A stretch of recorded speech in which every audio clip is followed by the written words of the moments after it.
He's bringing up all the dirty laundry.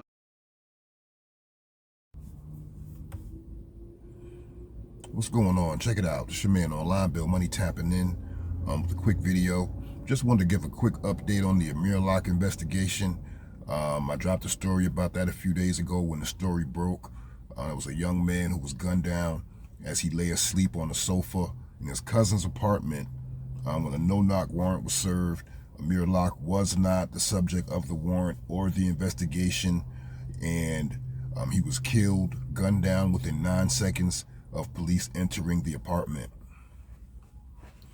Now, the SWAT team served a no-knock warrant on the property. They were looking for a murder suspect in conjunction with the murder investigation that was ongoing at the time.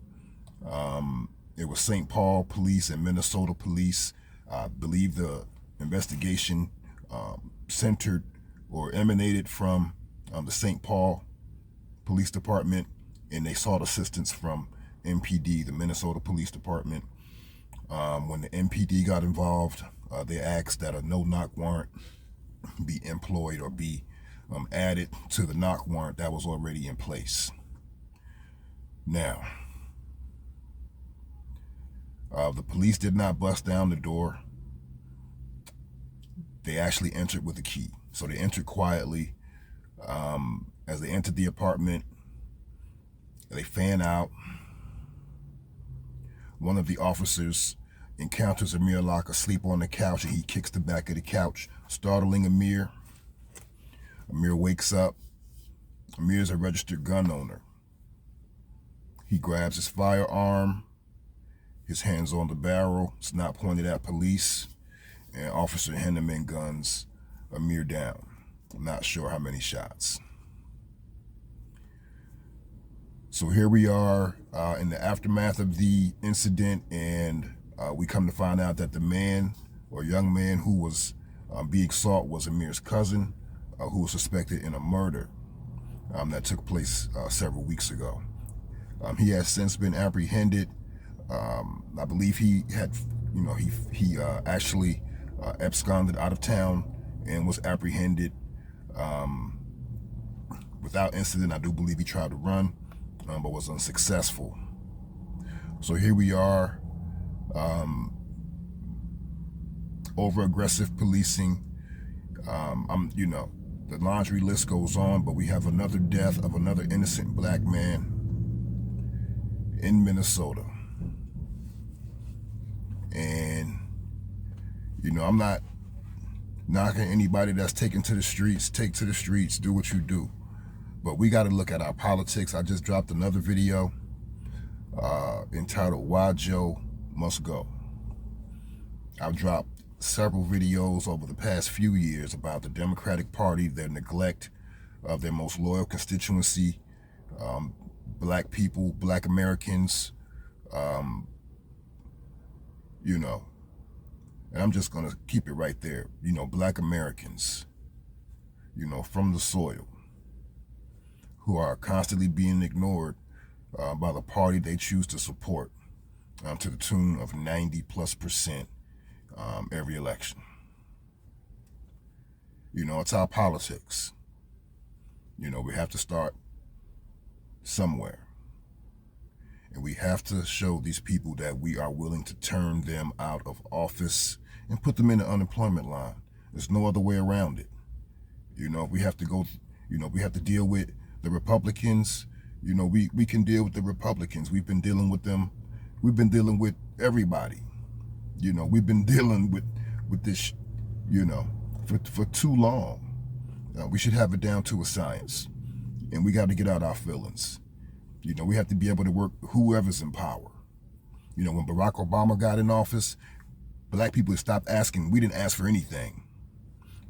Every other president up until Barack Obama, black people usually made a steady push for tangibles. Maybe under Bill Clinton, we fell back as well.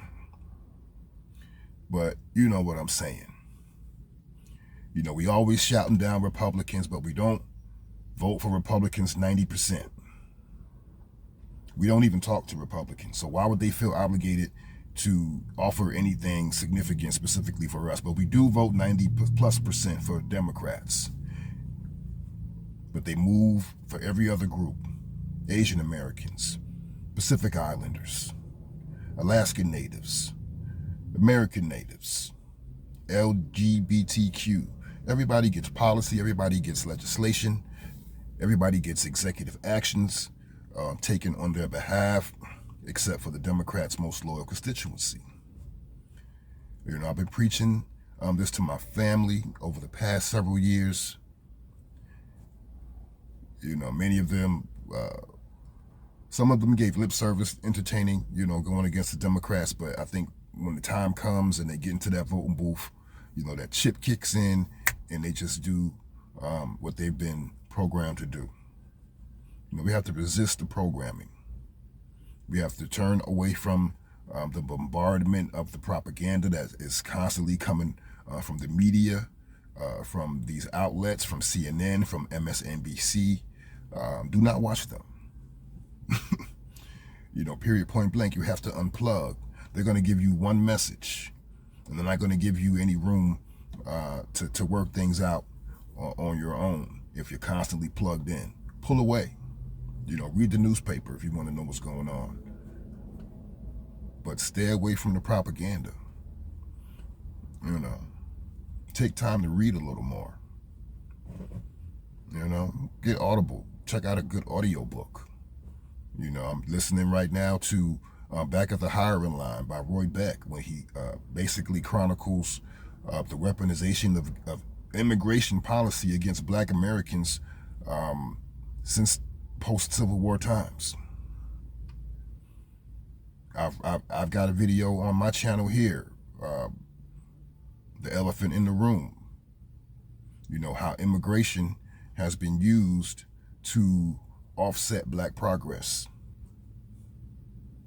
And this is a deliberate action that has been employed over decades. You know, you can't be afraid to pull away. You know, they're going to say that old people who are advocating for Black Americans to hold Democrats accountable, they're going to say that people like me are advocating not to vote. No, I'm advocating to vote. I'm advocating to vote for somebody other than your local favorite Democrat or any federal seats. Vote Republican, vote Green, vote Independent. I would say vote Republican just to make sure that we turn these guys out. But hey, that's just me. You know, I don't want to waste a vote. If I'm voting to get you out, I want to make sure I get you out. So I'm gonna take the most practical step to getting you out. And if there's a Republican in office who is favored to turn you out or needs another vote to turn you out, Democrat, I'm going to vote for him to turn you out. And that's just where I'm at with it right now. A lot of people might not be where I am, but I've been disenchanted with the Democratic Party since the first term of Barack Obama. So I've been stewing for quite a while now. Yeah, I woke up early. Well, I woke up when I woke up, but I might have woke up a little earlier than some others and a little later than some others. But I'm here now with it. So yeah, we got to get tough. We got to get out our feelings. We can't go for these political red herrings that they're going to throw at us. They're going to use HBCU bombings. The Democrats are going to use the Amir Locke killing to their benefit. He's bringing up all the dirty laundry.